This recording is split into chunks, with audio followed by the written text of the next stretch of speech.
Jacob heard that Laban's sons were saying, "Jacob has taken everything that belonged to our father, and he has produced all this wealth from our father's property." Jacob perceived, too, that Laban's attitude toward him was not what it had previously been. Then the Lord said to Jacob, "Return to the land of your ancestors, where you were born, and I will be with you." So Jacob sent for Rachel and Leah to meet him in the field where his flock was. There he said to them, "I have noticed that your father's attitude toward me is not as it was in the past, but the God of my father has been with me. You know well that with all my strength I served your father, yet your father cheated me and changed my wages 10 times. God, however, did not let him do me any harm. Whenever your father said, 'The speckled animals will be your wages,' the entire flock would bear speckled young whenever he said, 'The streaked animals will be your wages,' the entire flock would bear streaked young. So God took away your father's livestock and gave it to me. Once, during the flock's mating season, I had a dream in which I saw he-goats mating that were streaked, speckled and mottled. In the dream, God's angel said to me, 'Jacob.' And I replied, 'Here I am.' Then he said, 'Look up and see. All the he-goats that are mating are streaked, speckled, and mottled. For I have seen all the things that Laban has been doing to you. I am the God of Bethel, where you anointed a sacred pillar and made a vow to me. Get up now, leave this land, and return to the land of your birth.' Rachel and Leah answered him, 'Do we still have an heir's portion in our father's house? Are we not regarded by him as outsiders? He not only sold us, he has even used up the money that he got for us. All the wealth that God took away from our father really belongs to us and our children, so do whatever God has told you.' Jacob proceeded to put his children and wives on camels, and he drove off all his livestock and all the property he had acquired in Paddan Aram, to go to his father Isaac in the land of Canaan. Now Laban was away shearing his sheep, and Rachel had stolen her father's household images. Jacob had hoodwinked Laban the Aramean by not telling him that he was going to flee. Thus he fled with all that he had. Once he was across the Euphrates, he headed for the hill country of Gilead. On the 3rd day, word came to Laban that Jacob had fled. Taking his kinsman with him, he pursued him for 7 days until he caught up with him in the hill country of Gilead. But that night God appeared to Laban the Aramean in a dream and said to him, "Take care not to say anything to Jacob," when Laban overtook Jacob.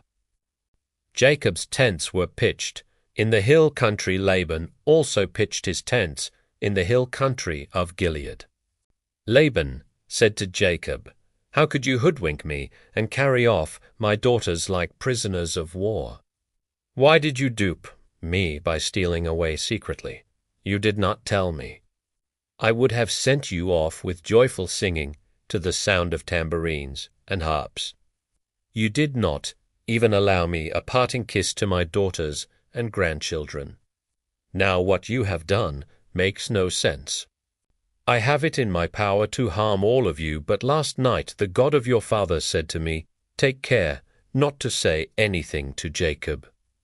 Granted that you had to leave because you were longing for your father's house, why did you steal my gods?" Jacob replied to Laban, "I was frightened at the thought that you might take your daughters away from me by force. As for your gods, the one you find them with shall not remain alive. If, with our kinsman looking on, you identify anything here as belonging to you, take it." Jacob had no idea that Rachel had stolen the household images. Laban then went in and searched Jacob's tent and Leah's tent, as well as the tents of the two maidservants, but he did not find them. Leaving Leah's tent, he went into Rachel's.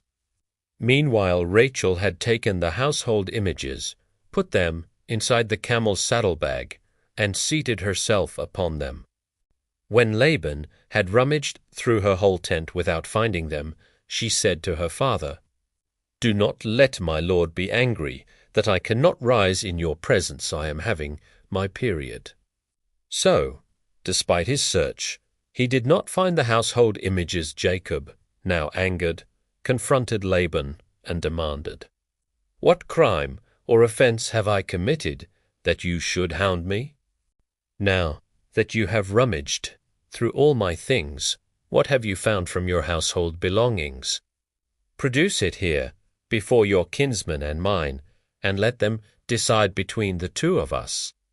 In the 20 years that I was under you, no away or she-goat of yours ever miscarried, and I have never eaten rams of your flock. I never brought you an animal torn. By wild beasts I made good the loss myself.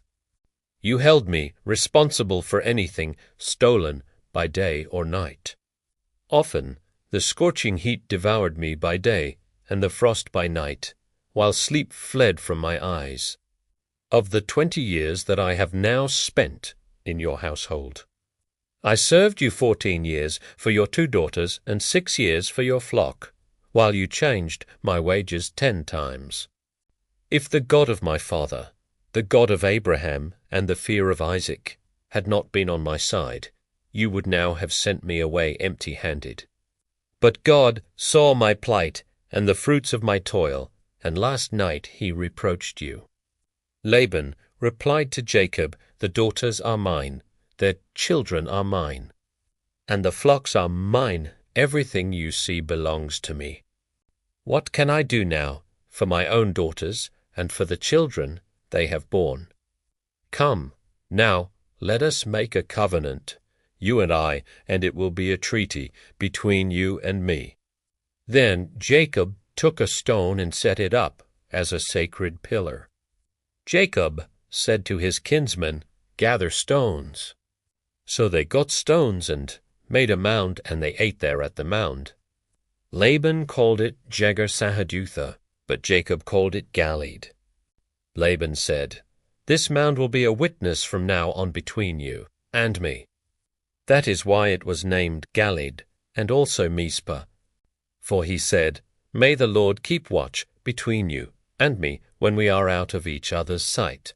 If you mistreat my daughters, or take other wives besides my daughters, know that even though no one else is there, God will be a witness between you and me." Laban said further to Jacob, "Here is this mound, and here is the sacred pillar that I have set up between you and me. This mound will be a witness, and this sacred pillar will be a witness, that, with hostile intent, I may not pass beyond this mound into your territory, nor may you pass beyond it into mine. May the God of Abraham and the God of Nah, the God of their father, judge between us." Jacob took the oath by the fear of his father Isaac. He then offered a sacrifice on the mountain and invited his kinsmen to share in the meal. When they had eaten, they passed the night on the mountain.